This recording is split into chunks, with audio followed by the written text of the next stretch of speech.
Baik, kita pergi kepada hakikat kejadian dan kehidupan manusia. Ni apa yang Allah nak buat tadi daripada ayat wa ma khalaqtul jinna wal insa illa liya'budun. Tidak aku jadikan jin. Aku jadikan jin dan manusia ni melainkan untuk illa liya'budun, melainkan untuk beribadah kepadaku. Macam mana kita nak faham konteks tujuan hakikat sebenar kejadian dan kehidupan manusia ni? Untuk apa tadi? Tadi kita dah sebut. Sebab nak menanggungkan beban taklif syarak tu. Kan? Beban taklif syarak tu yang Allah nak letakkan atas kita. Supaya Allah nak uji. Dia punca dia bermula daripada alam tinggi. Bila di alam tinggi sana, bila kita masa roh kita di sana tu, masa roh tu orang akan bertanya, Ustaz, roh tu ada nama tak masa di alam tinggi? Ya, roh tu ada nama. Nama dia Muhammad. Tu je satu. Semua roh bernama Muhammad. Bila turun ke bawah ni, barulah mak bapak bagi nama. Nama anak tu. Bukan nama roh. Nama anak jasad tu. Tadi hak nama roh tu, roh lah. Tapi kira nama bagi jasad dan roh lah tu nama tu. So jadi bila turun di sana tu, bila Allah tanya semua roh tu, alastu birabbikum. Qalu bala syahidna. Bukankah aku ni Tuhan kamu? Semua roh kita jawab serentak. Roh kafir ke, roh Islam ke, roh siapa ke, semua roh menjawab syahidna. Kami menyaksikan engkau Tuhan kami. Kita semua mengaku dah di hadapan sana. Jadi sebab itulah yang datang kat kita ni hari ni, ujian ni. Maka bila Allah kata, oleh kerana kamu telah mengaku di depan aku yang kamu tidak akan menyengutukan aku. Mengaku ketuhanan, mengaku keesaan, mengaku ketunggalan dan keesaan Allah Ta'ala tu, mengaku. Kita dah mengaku. Itu yang Allah kata, akan aku jadikan bapa kamu, Adam, sebagai saksi atas apa yang kamu lakukan di atas muka bumi ini nanti. Kemudian Allah jadikan Adam, langit bumi, gunung ganang, semua tu menjadi saksi atas apa yang kita buat sekarang ni. Jadi tiap-tiap penyaksi kita ni, rumah kita, kereta kita, reta kita, kampung halaman kita, taman kita, bandar kita, flat kita, mana saja kita duduk, semua menyaksikan. Kita keluar rumah, siapa jadi saksi? Pintu duduk tengok kita.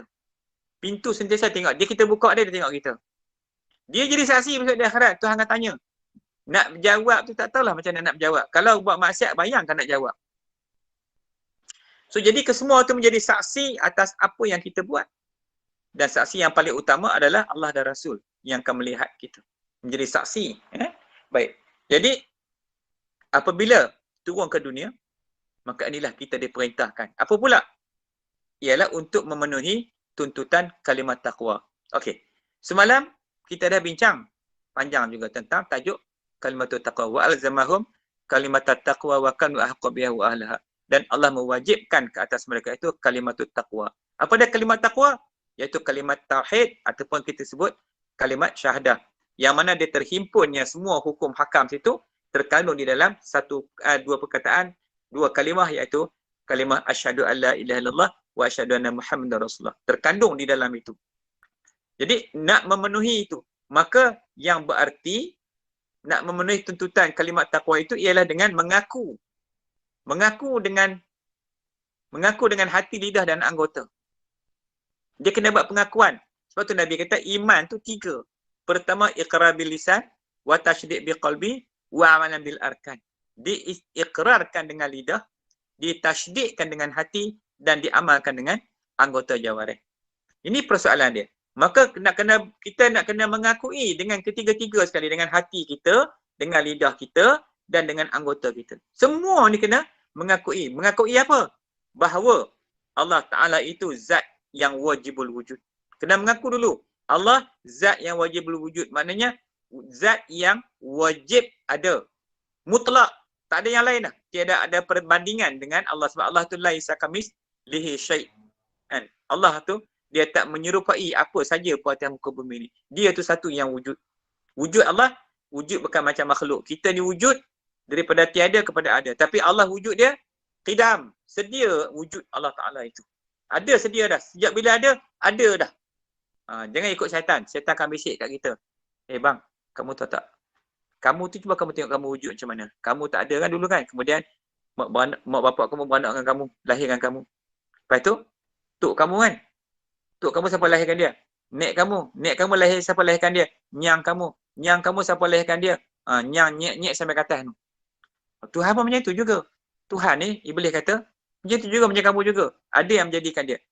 Kalau sampai pekat itu, a'udzubillahi minasyaitanirrajim. Dah masuk dah. Dia masuk perangkap dah. Dia nak perangkap, dia nak samakan Tuhan tu macam mana juga kita. Jaga baik-baik. Kalau sampai pekat itu bisikan syaitan nama dia. Khawatir. Bisikan yang datang daripada syaitan. Bukan. Tuhan bukan macam itu. Kemudian, zat yang macam mana? Yang berdiri pada zatnya segala sifat kamal. Sifat kamal ni, sifat apa? Sifat kesempurnaan Tuhan. Kamal. Sifat jamal Allah. Sifat jamal ni sifat keindahan. Jamal. Dan sifat jalal dia. Yang ni, sifat kebesaran dia. Jalal. Itu yang kita nak.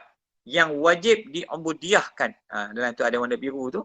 Yang wajib diubudiah di diri serentak zahir dan batin. Mana diubudiahkan, diabdikan diri ni. Kita ni mengabdikan diri kita kepada Allah. Itu nama dia tauhid ubudiyah. Mengabdikan diri pada ubudiyah Allah. Mengabdikan diri. Kita ni kepada Allah. Maknanya kan, apa yang kita buat, semua pengabdian kita kepada Allah ni dalam tauhid rububiyah, dalam tauhid uluhiyah. Maknanya, ubudiyah ni kita pengabdian diri kita kepada Allah serentak zahir dan batin. Jangan berpisah-pisah. Serentak, jangan asing. Zahir ada, batin tak ada. Batin ada, zahir pula tak ada. Jangan jadi puak-puak yang apa niat semata-mata tapi amalannya tak ada. Tu jangan. Tu sesat semua tu. Serta wajib pohon pertolongan oleh manusia dan jin. Ni manusia dan jin ni kena ni semua ni. Bila sebut tadi wa ma khalaqtul jinna wal insa tu, jin dan manusia tu dua-dua tu kena minta pertolongan. Tapi jin ni macam jin lah. Manusia pun macam manusia juga. Kemudian lalu memaksa dirinya melakukan pembersihan lidah. Dia paksa, kita kena paksa diri kita. Paksa kita supaya membersihkan lidah, anggota dan hati daripada syirik dengan Allah Ta'ala. Maknanya kena kata Allah saja yang wujudkan. Lain tu kena suci lidah. Jangan dia boleh mengaku ke bukan. Kemarin sudah hari Taipusyam ada isu. Orang kata polis Melayu pikul duk tanggung tokong Hindu tu macam mana cerita tu. Dah mula orang petikai dah. Bila tanggung tu benda tu dah macam menyembah pula Tuhan yang lain daripada Allah Ta'ala. Kita tak tahu lah sebab apa. Saya pun tak tahu sebab. Tengok dalam gambar terkejut juga. Apa hal pula. Tapi ketua polis kata yang duk pikul itu polis India bukan polis Melayu. Tak apalah kalau polis India tu tak ada isu. Takut yang pikul itu kononnya nak mempercepatkan perjalanan sebab PKP. Jadi tak 5 orang 6 orang je boleh barak. Jadi tak boleh nak pikul. Tak tahan kot berat sangat. Maka polis terpaksa dah tolong. Sampai macam itu punya teruk kita tak tahu lah sebab apa patut-patut tak payah buat langsung lah, tak ada usul buat susah orang je. Itu pun sama jugalah, maknanya menyengutukan Allah itu. Jadi sama ada pada zatnya, sifatnya dan af'alnya. Jadi janganlah kita kena bersihkan lidah anggota hati kita selain daripada Allah Ta'ala. Sama ada pada zat Tuhan, sifat Tuhan dan af'al. Af'al kemarin saya dah sebut, zat diri Tuhan, sifat tu sifat Tuhan lah, perbuatan sifat dia. Af'al tu perbuatan Tuhan. Sifat Tuhan tu yang nanti kita belajar lah. Wujud, qidam, baqa, 20 sifat tu. Yang 20 sifat yang wajib, 20 yang mustahil, satu yang harus. Dan juga perbuatan-perbuatan Allah Ta'ala yang duduk juga dengan sifat dia. So ada dia punya perbahasan nanti kat situ. Dengan rela difardukan. Dengan rela kita memfardukan atas diri kita akan agama Islam. Kita dengan rela hati. Paksa tak jadi. Dengan rela hati memfardukan atas diri kita akan agama Islam dan segala syariatnya. Agama Islam itulah yang kita nak mengucap ni. Serta-merta tunduk dan patuh melaksanakan pekerjaan ibadah kepada Allah semata-mata melalui peristiharan pengakuan ucapan. Jadi kita kena istihar dah, declare dah kepada Allah untuk melaksanakan semua pekerjaan ibadah melalui peristiharan yang kita buat, iaitu asyhadu alla ilaha illallah wa asyhadu anna Muhammadar Rasulullah. Maknanya kesemua tu yang kita nak sebut, kita sebut di atas tadi, terhimpun di dalam ucapan 2 kalimat syahadah. Yang tu dipanggil, ini yang dikatakan sebagai kalimatut taqwa. Kalimat syahadah ni adalah kalimat taqwa. Nampak tak? Punya susahnya kita nak sampai ke peringkat mengucap syahadah tu, kita nak kena sucikan dulu jiwa anggota kita, hati kita, lidah kita daripada menyengutukan Tuhan. Maka kita kena ucap balik dua kalimat syahadah. Sebab tu dah dengan ucapan dua kalimat syahadah ni melepaskan kita, mengeluarkan kita daripada syirik uluhiyah dan juga syirik rububiyah, kepada tauhid uluhiyah, kepada tauhid rububiyah, kepada itulah yang kita nak keluarkan. So jadi dua kalimat syahadah adalah kalimat yang mengeluarkan manusia daripada kufur dan maksiat kepada iman dan taat, iaitu kepada iman, Islam dan ihsan. Maka di sinilah tempat yang paling penting sekali dalam kehidupan kita. Sebab itulah manusia ni yang Allah jadikan kita sebabkan nak balik kepada sini. Ni tujuan. Ingat boleh faham tak malam ni? Tujuan manusia dijadikan bukan macam kita duk fikir selama hari ni. Mudah sangat-sangat. Senang. Islam ni mudah. Ramai pencerama cakap, mudah macam mana Ustaz? Mudah macam mana bang? Bukannya mudah benda ni. Nak kena mengaji, nak faham. Allah tak susahkan kita. Sebenarnya kita yang menyusahkan diri kita. Bila kita tak belajar, kita tak mengaji, kita rasa susah lah. 20 tahun sampai masuk universiti, semua tu orang putih. Kalau zaman-zaman saya dulu, mengaji sekolah Arab ni kira cak ayam lah, kolot lah. Kalau mengaji sekolah orang putih, pakai seluar pendek lagi masa tu. Oh kira hebat lah. Yes sir, yes sir. Cakap orang putih. Dah 20-30 tahun, kita habis masa kita duduk dalam kesesatan. Bukan duduk dalam ilmu. Bila dah tua macam ni, baru dah teringat nak ngaji. Itu pun sebab kena kuarantin. Gagah juga lah mengaji. Tak faham, tahan je dah telinga. Nak mengaji juga. Nak faham balik ni macam mana ni? Boleh kan nak faham ni? Nampak macam susah. Tu saya kata tadi. Ulang. Kalau nak faham lagi, ambil dalam slide tu, tok depan komputer, tulis balik. Type balik satu. Bila kita type balik, sambil itu kita belajar, kita akan faham. Kita tulis satu. Lama-lama kita akan faham. Kita ulang, type balik apa yang kita nampak dalam tu nak bagi kita faham. Lepas tu kita tengok balik yang kita kuliah macam ni. Mengaji ni boleh faham tak boleh faham macam ni. Sebagai asas. Asas kenapa manusia dihidupkan. So bila kita faham, ya Allah, aku ni dihidup bukanlah sia-sia. Sebab kita difardukan, diperintah. Ada bebanan taklif. Bebanan syarak kat kita tu. Itu kena melaksanakan segala perintah Allah dan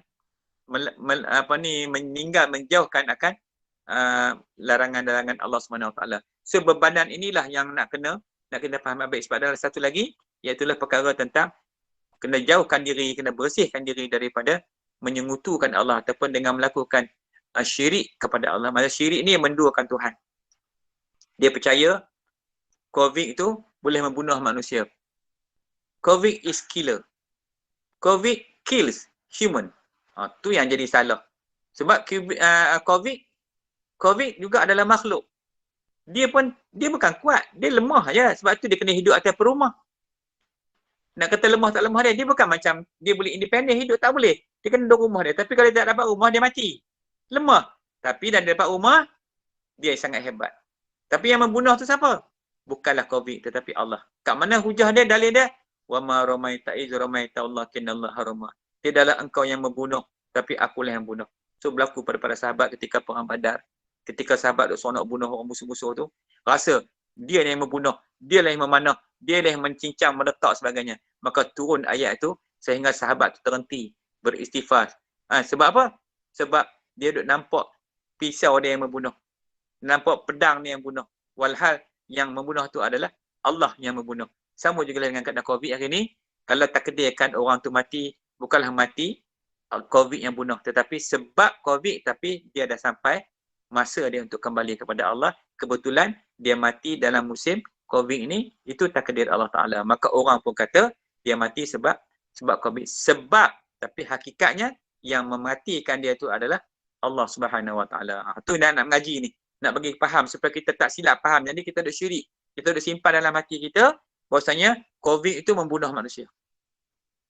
Tapi walaupun kita tahu macam itu, tentang sifat-sifat COVID itu macam itu, kita kena jagalah diri kita. Kan? Ni musim ni, ikutlah agama, yang agama perintah, ketika macam buat macam ni, kita kurangkanlah. Keluar meraya, merata-rata, nak sonok dah tak ada dah. Tak apalah sonok-sonok, nak sonok kat rumah sudah. Banyak benda boleh kita buat kat rumah kita lagi. Dengan keluarga kita musim ni, musim dah jadi wabak macam ni, terpaksalah kita redha, kita tawakal, berserah kepada Allah. Jangan kita duk marah-marah kan, marah maki hamun kat sana, maki hamun kat sini, tak boleh jalan, jangan cakap macam tu. Benda tu kena jaga lidah. Tadi kita dah sebut, kena menyucikan lidah, anggota dan hati selain Tuhan. Jangan duk maki hamun, nanti kita maki kat Tuhan pula. Sebab COVID datang daripada Tuhan. Kalau kita maki hamun kat COVID tu, siapa yang jadi dengan COVID? Tuhan. Sama juga kita nak marahkan kawan kita. Kan? Maki hamun tu bergunung. Keluar marah. Kita nak marah ke jahat dia tak apa. Tapi jangan marah kepada batang tubuh dia. Kita duk marah ke orang ni, habis kita sapu. Batang tubuh dia berkita marah, perangai dia berkita marah. Bila marah batang tubuh dia, siapa yang jadikan dia? Batang tubuh tu siapa yang cipta? Allah Ta'ala. Bila kita marah ke batang tubuh dia, kita marah ke Tuhan. Kita dah cabar Tuhan sebenarnya.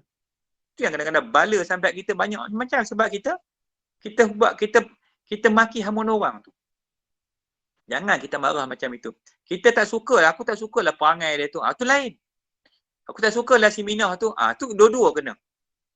Kalau kita sebut perangai dia tu, perangai buruk dia tu aku cukup tak suka. Tu tak apa. Jangan kita marah dengan dia tu. Maknanya dengan jasad-jasad tubuh badan dia tu. Mana kita marah dengan Tuhan.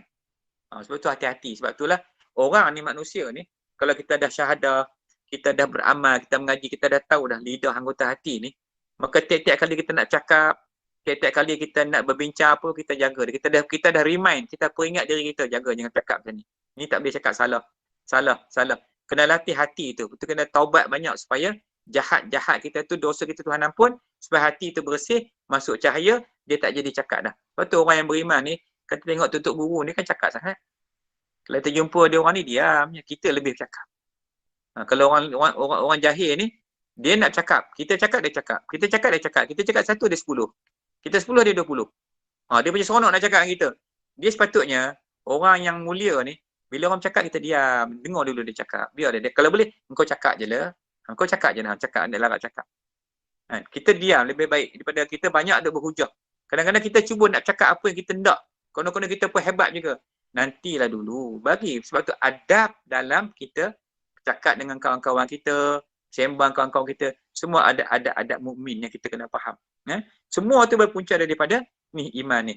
Bila iman tu masuk dalam hati, insya-Allah semua benda yang baik akan keluar. Macam mana baiknya iman, begitulah baiknya lidah kita.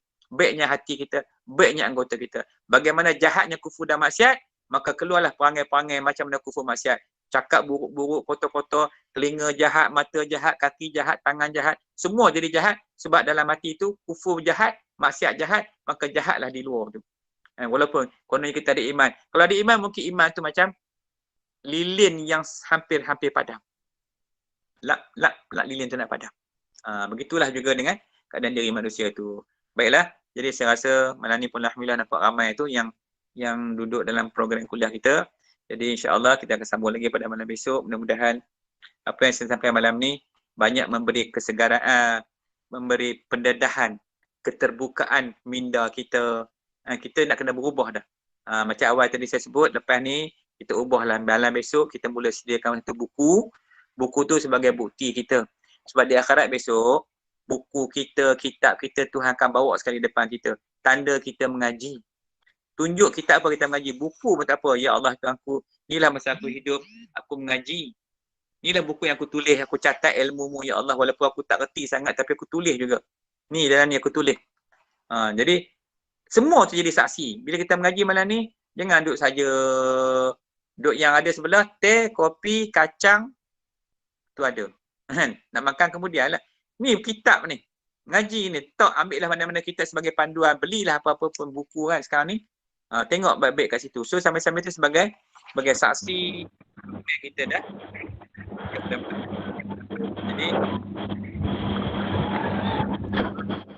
Jadi kita boleh sambung lagi. Kita baca doa dulu.